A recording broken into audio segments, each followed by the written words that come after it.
다 같이 찬송가 우리 427장 내가 매일 기쁘게, 새 찬송가는 191장입니다. 찬송가 427장 내가 매일 기쁘게, 새 찬송가는 191장 같이 찬양하겠습니다.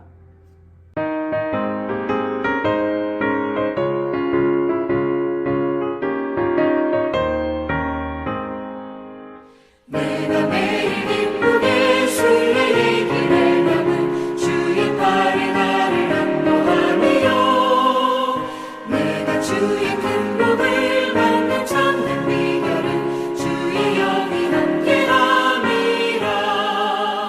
성령이 계시네 할렐루야 함께하시네. 좁은 길을 걸으며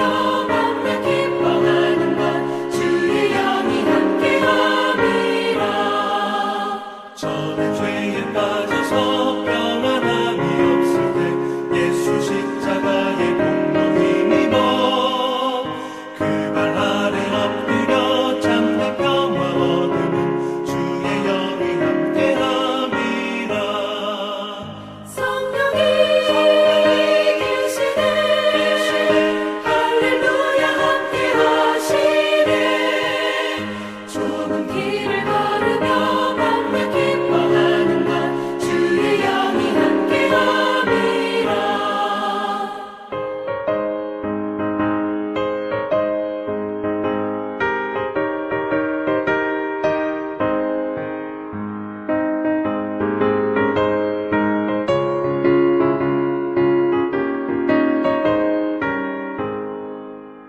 나와 동행하시고 모든 염려하시니 나는 숲의 새와 같이 기쁘다. 내가 깊은 밤으로 주의 뜻을 행하는 주의 영이 함께함이라. 성령이 계시네 할렐루야 함께하시네. 좁은 길을 걸으며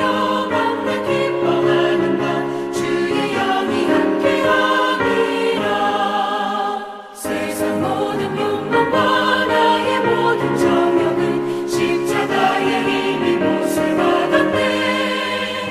어두운 밤이 지나고 무거운 짐 벗으니 주의 영이 함께함이라. 성령이 계시네 할렐루야 함께하시네. 좁은 길을 걸으며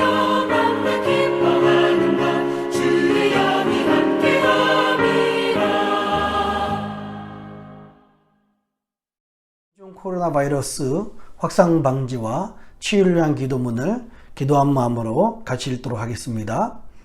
먼저 우리 자신을 돌아보며 회개합니다. 하나님의 말씀대로 살지 못한 우리의 죄를 용서하여 주소서. 몸과 마음을 정결하게 구별하지 못했고 하나님 나라를 구하기보다 내 것을 먼저 구한 죄를 용서하여 주소서. 코로나 바이러스 19로 인하여 고통받는 이들 위해 기도합니다. 이 질병으로 고통받는 모든 이의 삶을 위로하시고 몸과 마음을 보호하여 주소서. 확진자를 속히 회복케 하시고 그 가족을 위로하여 주소서. 코로나 바이러스 19 확산 방지를 위하여 기도합니다. 전염병이 더 이상 확산되지 않도록 도와주소서. 이 모든 일을 주관한 리더들에게 지혜를 주시고 수고하는 의료진과 연구진들에게 힘과 능력을 더하소서. 이로 인한 혐오와 차별, 분노가 그치게 하시고 서로 사랑하며 격려하게 하소서. 교회를 비롯한 믿음의 공동체가 한 마음으로 위기 상황을 극복하고 지혜롭게 대처하게 하소서. 어려울 때 부어주시는 부흥의 역사의 주인공이 될 수 있도록 기도로 준비하게 하소서. 언제나 우리와 함께 하시는 예수님의 이름으로 기도드립니다. 아멘. 오늘 우리에게 주시는 하나님의 말씀은 누가복음 6장 12절로 26절까지입니다. 오늘 우리에게 주신 하나님의 말씀 누가복음 6장 12절로 26절 말씀 같이 읽도록 하겠습니다. 이때 예수께서 기도하시러 산으로 가사 밤이 왔도록 하나님께 기도하시고 밝음에 그 제자들을 부르사 그 중에서 12를 택하여 사도라 칭하셨으니 곧 베드로라고도 이름 주신 시몬과 및 그 형제 안드레와 및 야고보와 요한과 빌립과 바돌로메와 마테와 도마와 및 알페오의 아들 야고보와 및 셀롯이라 하는 시몬과 및 야고보의 아들 유다와 및 예수를 파는 자 될 가롯 유다라. 예수께서 저희와 함께 내려오사 평지에 서시니 그 제자의 허다한 무리와 또 예수의 말씀도 듣고 병 고침을 얻으려고 유대 사방과 예루살렘과 및 두로와 시돈의 해안으로부터 온 많은 백성도 있더라. 더러운 귀신에게 고난 받는 자들도 고침을 얻은지라. 온 무리가 예수를 만지려고 힘쓰니 이는 능력이 예수께로 나서 모든 사람을 낫게 함이러라. 예수께서 줄인 눈을 들어 제자들을 보시고 가라사대 가난한 자는 복이 있나니 하나님의 나라가 너희 것이며 이제 줄인 자는 복이 있나니 너희가 배부름을 얻을 것이며 이제 우는 자는 복이 있나니 너희가 웃을 것이며 인자를 인하여 사람들이 너희를 미워하며 멀리하고 욕하고 너희 이름을 악하다 하여 버릴 때에는 너희에게 복이 있나니 그날에 기뻐하고 뛰놀라 하늘에서 너희 상이 큼이라. 저희 조상들이 선지자들에게 이와 같이 하였느니라. 그러나 화 있을진저 너희 부유한 자여 너희는 너의 위로를 이미 받았도다. 화 있을진저 너희 이제 배부른 자여 너희는 줄이리로다. 화 있을진저 너희 이제 웃는 자여 너희가 애통하며 울리로다. 모든 사람이 너희를 칭찬하면 화가 있도다. 저희 조상들이 거짓 선지자들에게 이와 같이 하였느니라. 아멘. 제가 기도하도록 하겠습니다. 참 고마우신 아버지 하나님, 하나님 은혜 감사드립니다. 오늘 토요일 같이 모여서 주의 말씀 앞에 무릎을 꿇습니다. 하나님, 주의 말씀 앞에 나온 주의 백성들에게 오늘도 하나님의 은혜를 허락하여 주옵시고 주의 말씀을 통한 깨달음과 회개의 시간과 또 성령을 받는 시간 될 수 있도록 인도하여 주시옵소서. 우리 주님이 사랑하는 주의 백성들에게 그렇게 역사해 주실 것을 믿사오며 감사합니다.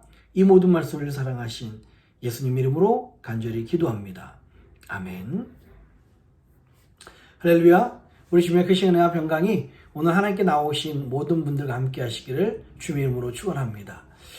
오늘 예수님께서 이제 제자들을 뽑으시고 예수님의 본격적인 사역을 하시고 또 말씀을 선포하시는 그런 내용들이 요약이 됩니다. 12절로부터 16절까지는요. 예수님께서 이제 사도들을 확정짓는 거죠. 예수님을 따르는 많은 제자들이 있었는데 그 중에서 12명을 뽑아서 사도라 칭하셨다 말씀을 하고 있습니다. 우리 사도를 뽑기 전에 예수님께서는 무슨 일을 하셨을까요? 12절에 나온 것처럼 산에 올라가셔서 밤을 맞도록 밤이 새도록 하나님께 기도하였습니다. 예수님의 그 사도들은 어쩌면 이미 하나님 나라에서 정해져 있었을 거예요. 그런데 예수님께서는 이미 정하신 그 사도이지만 얼마나 사람을 뽑는 것이 중요하면 이것을 위해서 밤이 새도록 산에서 기도하시고 내려오셔서 사람을 뽑았습니다. 이렇게 뽑힌 사람을 우리는 12사도라고 우리 부르고 있습니다. 여러분, 오늘 예수님이 기도하신 것처럼 참 얼마나 리더들이 중요한지를 우리가 일상생활에서 많이 느껴요. 또 요즘에 작금의 미국의 현실을 보면 더욱 그런 것 같습니다. 여러분, 모든 상황이 그렇듯이요. 교회 안에서도 하나님 나라를 위해서 리더를 뽑는 것 참 중요합니다. 그러나 사람의 생각과 사람의 지식과 사람의 기준으로 뽑는다면 그 교회나 그 집단은 오히려 잘못된 길을 걸을 수밖에 없고 육신의 생각은 생명의 생각과 거리가 멀고 성령의 생각과 반대되니까 오히려 사람의 생각으로 뽑은 리더들은 잘못된 길로 갈 수밖에 없습니다. 이제 하나님 나라의 일꾼들은 우리가 어떻게 뽑아야 된다고요? 예수님께서 이렇게 하셨던 것처럼 우리는 기도로 이들을 뽑아야 됩니다. 우리가 앞으로도 많은 하나님 나라들 일꾼을 위해서 일들을 위해서 리더들과 일꾼들을 같이 뽑을 텐데요. 우리 이 일을 위해서 무엇보다 뭐 전통이나 아니면 사람의 지식이나 경험보다 하나님께 기도함으로 하나님께서 허락하신 사람들을 같이 뽑아가는 우리들이 되었으면 좋겠습니다. 예, 사람을 뽑을 때는 인정이 아니라 말씀드렸듯이 기도로 뽑아야 된다는 걸 다시 한번 말씀을 드립니다. 그리고 오늘 14절부터 16절까지 보면은 그렇게 뽑힌 사도들의 그 구성원, 그 이름이 나옵니다. 참 이름만 보시면은 잘 모르겠지만 이분들의 그 삶의 배경들, 이분들의 그 삶의 내용들을 알면 너무나 다양한 부류의 사람들이 이 12명 안에 존재했습니다. 한번 말씀드려볼까요?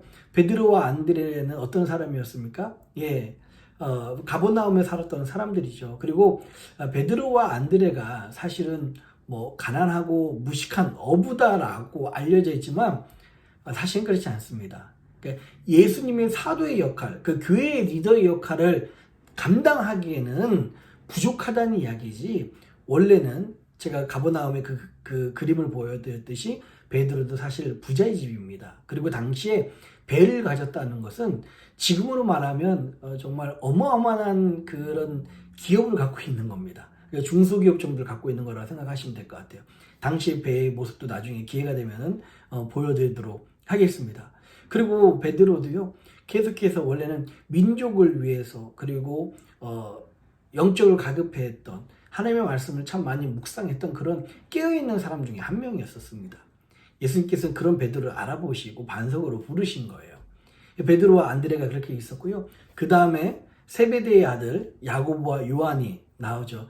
여러분, 세베대의 아들 야고보와 요한은 지금으로 이야기하면 대기업의 아들들입니다. 금수저로 태어났고요. 그 세베대의 아들들 야고보와 요한은 그 배를 몇 채나 갖고 있는 참 금수저입니다. 그 어머니 살로메가 아마 예수님의 모든 사역을 할 때 사역의 비를 대지 않았나 할 정도로 집안이 굉장히 부유한 집안이라고 생각하고 있습니다. 빌립과 바돌로메는 어떤 사람이에요? 빌립과 나다나엘이죠. 헬라식 이름을 가진, 다른 말로 이야기하면 정말 1.5세 2세라고도 생각을 하셔도 좋을 것 같아요. 지금 이제 이야기하면요. 그리고 그 다음에 나오는 마태는 우리 엊그저께도 살펴봤습니다. 세리이죠. 레위라고 하는 그런 세리입니다. 또 셀롯의 아들 시몬은요, 열심당입니다. 이 세리는 다른 말로 우리 일제시대 때 이야기하면 친일파였다고 비유한다면 여기서 그 시몬은 열심당입니다. 독립투사이고 그냥 독립투사가 아니라 과격한 독립투사여서 이 마태 같은 사람을 죽이러 다니는 사람들이 이 열심당이었습니다. 이 열심당 항상 품에 칼을 갖고 있어서 언제 어느 때든 무력으로 테러를 일으키는 그런 사람들이었었습니다. 그리고 가룟 유다까지요. 참 이게 12명의 구성원들을 보면요, 어떻게 모아도 이렇게 다양할 수 없는 사람들이 모였어요. 물론 이들이 성령 받기 전에 여러 가지 갈등도 있었고 마찰도 있었습니다. 아까 말씀드렸듯이 세베대의 아들 야고보와 요한의 어머니가 이들 중에서 누가 큽니까? 우리 아들들이 예수님의 좌우편에 있게 해주십시오 라고 그렇게 이야기할 정도로 서로 안에 보이지 않는 권력 다툼도 있었고요, 안에 누가 큰 자인가에 대한 그런 싸움들도 있었습니다. 또 이 제자들은, 사도들은 예수님이 죽는 그 앞에 사실 모두 다 도망가고 겁쟁이처럼 풀풀이 흩어졌던 것도 사실입니다. 그런데요, 예수님의 그 기도함을 뽑은 사도들은 결코 틀리지 않았어요. 저들이 성령이 임하고 저들에게 성령의 사람들이 되니까 오히려 이들은 가룟 유다를 제외하고 모두가 하나가 되어서 하나님 나라를 위해서 열심히 일하는 그런 일꾼이 되었습니다. 그리고 모두 아신 것처럼 가룟 유다를 대신해서 뽑힌 그 마띠아까지 포함해서 이 12명의 사도들은 하나님 나라를 위해서 열심히 일하다가 결국 순교하는 자리에까지 가게 되었습니다. 17절부터 19절 볼까요? 이제 산에서 평지로 내려오신 그 예수님께서요, 17절 앞부분에 예수께서 저희와 함께 내려오사 평지에 서시니 라고 그렇게 이야기하고 있습니다. 예수님의 사역이 주로 어떤 것을 중심으로 이루어지는지를 오늘 17절부터 19절까지가 요약해서 이야기를 하고 있습니다. 그 내용들은요, 예수님의 사역은 말씀을 전파하고 또 병고침을 얻고 더러운 귀신에게 고난받는 사람들이 고침을 얻는 역사들이 예수님을 통해서 일어났습니다. 예수님께서 이 땅에 오셔서 우리 사람들에게 해주셨던 그 귀한 사역들은요, 우리들에게 하나님의 말씀을 나눠주셨습니다. 뿐만 아니라 질병으로 고통당한 이들에게, 저들에게 그 질병을 낫게 해주셨어요. 그리고 지금 더러운 귀신 들린 것으로 고통당한 이들, 물론 지금도 귀신으로 고통당한 이들이 있습니다. 그리고 나는 역사, 성경의 말씀처럼 그대로 일어날 거라 확신합니다. 그러나 지금 그렇게 귀신에 들려서 고통당하는 그런 사람들보다 또 지금은 잘못된 생각과 잘못된 모습, 우울증들로 고통당한 이들에게 우리 예수님께서는 말씀을 전파하시고 이들을 고쳐주시는 사역을 감당하셨다는 것입니다. 저는 참 이런 예수님이 너무 좋고 고맙습니다. 우리 안에 있는 모든 질병들, 우리 안에 있는 모든 문제들 예수님께 내려놓으면 예수님이 고쳐주실 줄 믿습니다. 많은 사람들은 어떤 사람들은요, 이것은 예수님 때나 있었고 이미 지나간 일이다, 신화다, 거짓말이다 라고 이야기하지만 그렇지 않습니다. 성경이 사실이라면 저희가 믿는 이 성경은 그때 일이나 지금 일이나 그때도 가능하셨다면 지금도 예수님께서 이 일을 가능하게 하실 줄 믿습니다. 오늘 예수님이 하신 말씀이 여러분 마음속에 직접 전달이 되었으면 좋겠고요. 그로 인하여서 예수님이 질병을 고쳐주시고 예수님이 또 고통당한 이들에게 자유함을 주시는 그런 역사하심이 동일하게 여러분들에게 일어나기를 주님으로 축원합니다. 20절부터 26절까지는요. 여러분 읽으시면서 많이 좀 약간 어디서 많이 들어봤다라는 생각을 하셨죠. 예, 마태복음에서는 이 내용을 산상순이다라고 소개를 하고 있는데요. 이 누가복음에서는 사실 아까 17절에 읽어봤듯이 평지설교다로 알려져 있습니다. 예수님께서 이런 산상순과 평지설교 같은 것, 수훈 같은 것을 단순히 한 번만 하신 것이 아니라 그 말씀을, 귀한 말씀을 아마 여러 번 다른 장소에서 하셨을 것 같아요. 이 평지설교는 그 중에 한 장소였었고요. 이 산상수훈에서 말씀하신 그 내용도 예수님께서 설교하신 내용, 같은 내용을 여러 번 반복하시면서 중요한 내용을 강조하시면서 설교하실 때 그 강조하셨던 그 산상수훈의 내용이었습니다. 근데 조금 이렇게 마태복음과 누가복음에 있는 그 산상수훈과 지금 오늘 본문의 평지설교의 내용이 조금 틀려요. 제가 보기에는 이 누가복음이 먼저 하신 것 같고요. 가면 갈수록 산상수훈에 대한 말씀을 하신 것 같습니다. 주로 산상수훈, 이 마태복음에 나온 것은요, 8가지 복, 8복에서 이야기하지만 오늘 이 누가복음에는요, 4가지 복을 이야기하고요. 또한 동시에 4가지 화에 대해서 이야기를 합니다.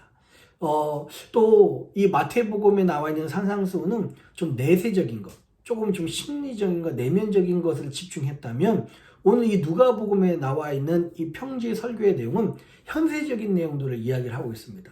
예를 들어서요, 마태복음에 있는 산상수훈은 심령이 가난한 자에 대해서 말씀하셨다면, 그러면서 천국이 너희 것이다, 하나님 나라가 너희들 것이다 라고 말씀하셨잖아요.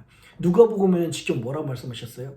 가난한 자는 복이 있나니. 20절에 보면 예수께서 눈을 들어 제자들을 보시고 가라사대 가난한 자는 복이 있나니 하나님 나라가 너희 것이며, 어떠한 수식어도 붙이지 않고요, 현세에 그냥 가난한 자를 말하는 겁니다. 물론 현세의 가난한 자뿐만 아니라 심령의 가난한 자로도 해석될 수 있지만 예수님께서 1차적으로는 이 현세적인 것, 또 진짜 가난한 사람들에 대해서 말씀하고 있는 내용들입니다.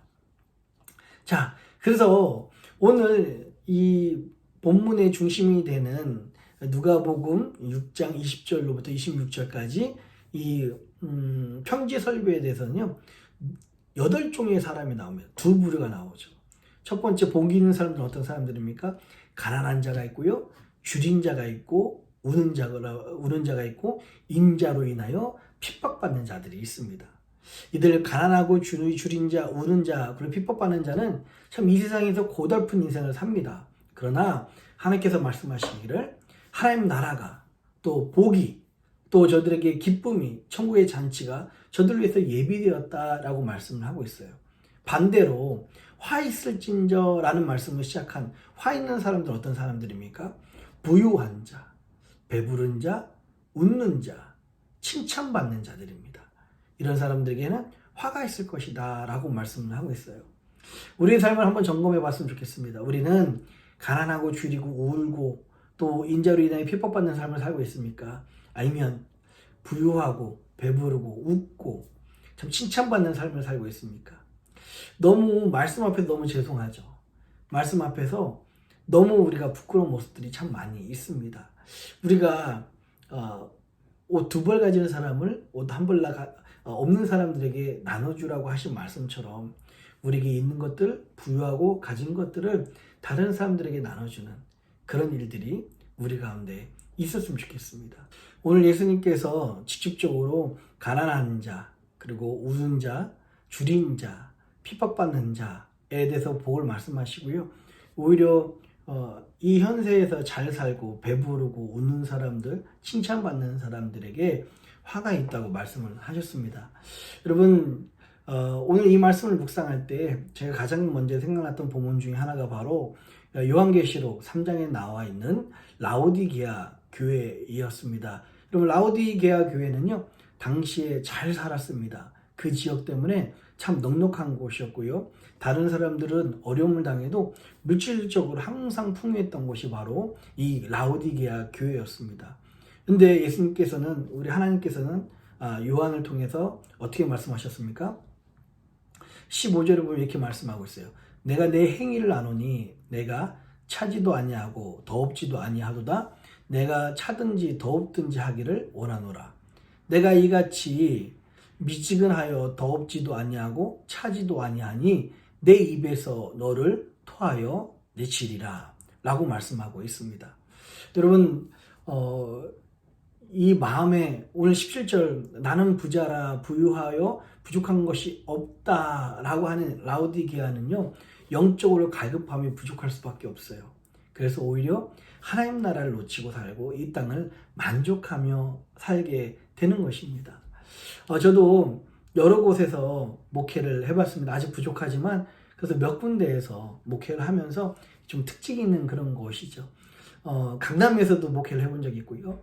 또 메릴랜드 볼티모어 여러분 아시죠? 볼티모어가 모두 다 그런 건 아닌데 볼티모어 시내에 있던 교회를 섬기다 보니까 볼티모어 다운타운에서 여러분 그 흑인들을 상대로 목숨을 걸고서 스몰 비즈니스를 하시는 분들이 있어요. 그곳에서는요 전부 다 쇠창살과 방탄 유리로 집집마다 아니 그 가게마다 그렇게 되어 있습니다. 그래서 거기서 그렇게 위험한 지역 1년에 2-3번은 총을 든 강도들이 그 상점을 들어와요. 그래서 목숨을 걸고서 비즈니스를 하시고 장사를 하십니다. 어떤 분들은 정말 다치기도 하시고 심지어 목숨을 잃는 경우들도 있죠. 어떻게 보면은 지금 우리 미네소타 브로드웨이 그 길은요 그냥 볼티모어의 굉장히 변두리길 같은 곳이에요. 정말 무서운 곳이 거의 카우니만한 곳들이 있었거든요.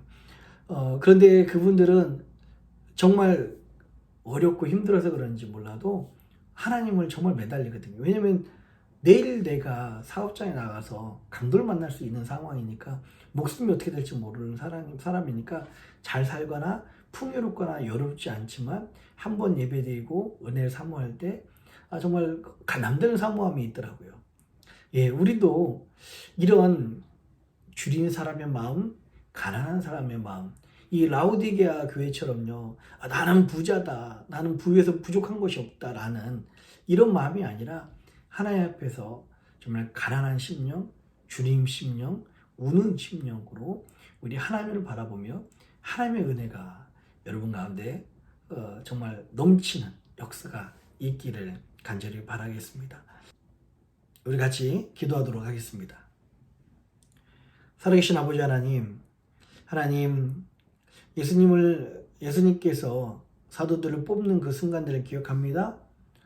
하나님, 사도들을 기도하면서 뽑았듯이요, 우리들도 하나님의 기도함 가운데, 예수님의 기도함과 하나님의 그 선택 가운데 우리를 부르신 줄 믿습니다. 이제 성령 받은 우리들이 하나가 되어서 그렇게 다양했던 예수님의 사도들도 하나가 되어서 죽도록 충성하듯이 우리도 하나님 나라와 교회를 위해서 충성하는 자 되게 하여 주시옵소서. 특별히 예수님 하셨던 모든 사역, 지금 예수님을 믿는 우리들에게도 동일하게 역사하고 일어날 줄 믿습니다. 하나님 말씀이 우리 안에 예수님 직접 말씀하신 말씀이 전달되게 하시고 병든 것이 낫게 하시며 모든 고통받는 이들이 자유함을 얻는 역사가 오늘 이 시간에도 일어나게 하여 주시옵소서. 또한 간구합니다. 아버지 하나님, 현세에 하나님 가난한 자, 줄인 자, 우는 자, 핍박당하는 자 복이 있다고 말씀하셨습니다. 오히려 하나님 지금 배부르고 웃고 칭찬받는 이들에게 화가 있다고 말씀하신 주님, 하나님 라우디게아 교회처럼 나는 부자다, 부족한 것이 없다, 하나님 배를 두드리며 교만에 쌓이는 모습이 아니라 하나님 앞에서 항상 가난한 심령으로 하나님 줄인 마음으로 애통하는 마음으로 주님 앞에 나올 수 있도록 인도하여 주시옵소서. 오늘도 주의 성령일 아버지 하나님 주님의 성령을 하나님 정말 간구합니다. 가난한 마음으로 줄인 마음으로 주님을 의지합니다. 사랑하는 주의 백성들에게 오늘도 약속하신 성령을 허락하여 주시옵소서. 감사합니다. 이 모든 말씀을 우리를 사랑하신 예수님 이름으로 간절히 기도합니다. 아멘. 하늘에 계신 우리 아버지여, 이름이 거룩히 여김을 받으시오며 나라의 임하옵시며 뜻이 하늘에서 이룬 것 같이 땅에서도 이루어지이다. 오늘날 우리에게 일용할 양식을 주옵시고 우리가 우리에게 죄진 자를 사하여 준 것 같이 우리 죄를 사하여 주옵시고 우리를 시험에 들게 하지 마옵시고 다만 악에서 구하옵소서. 대개 나라와 권사와 영광이 아버지께 영원히 있사옵나이다. 아멘.